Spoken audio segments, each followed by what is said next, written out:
Subscribe to our channel and press the bell icon for the latest updates.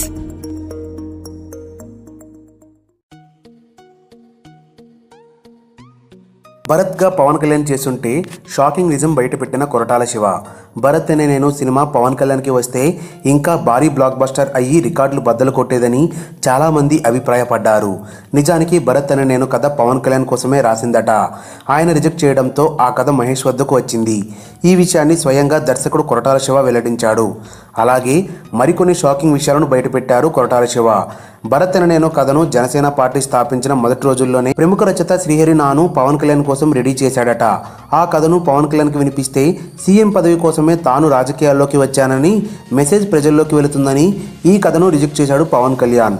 ఆ తర్వాత శ్రీహరి ఈ కథను కొరటాల శివకు వినిపించడం, దానికి మార్పులు చేసి మహేష్ బాబుకి చెప్పటం, మహేష్ వెంటనే ఓకే చెప్పటం, సినిమా హిట్ అవ్వటం వెంటనే జరిగిపోయాయి. భరత్ అనే నేను సినిమా ప్రమోషన్స్లో భాగంగా ప్రముఖ మీడియా సంస్థకు ఇచ్చిన ఇంటర్వ్యూలో ఈ విషయాలను వెల్లడించారు కొరటాల శివ.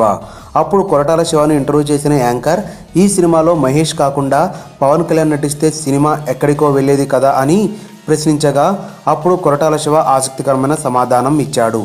ఇలాంటి కథను స్ట్రైట్గా డీల్ చేయాలంటే నాకు భయం. సినిమా వేరు, రియాలిటీ వేరు. ప్రస్తుతం పవన్ కళ్యాణ్ రాజకీయాల్లో ఉన్నారు కాబట్టి ఆయన్ని ఊహించుకుని సీన్స్ రాసుకోవటం కష్టం.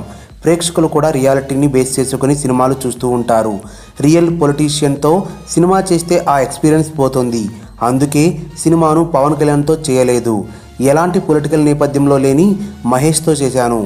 ఒకవేళ పవన్ కళ్యాణ్ గారితో చేసుంటే ఈ మూవీ ఇంకా బ్లాక్ బస్టర్ హిట్ అయ్యేదేమో. అందుకే ప్రేక్షకులు సినిమాను సినిమాగా చూశారని క్లారిటీ ఇచ్చారు కొరటాల శివ. మీ కామెంట్స్ కింది సెక్షన్లో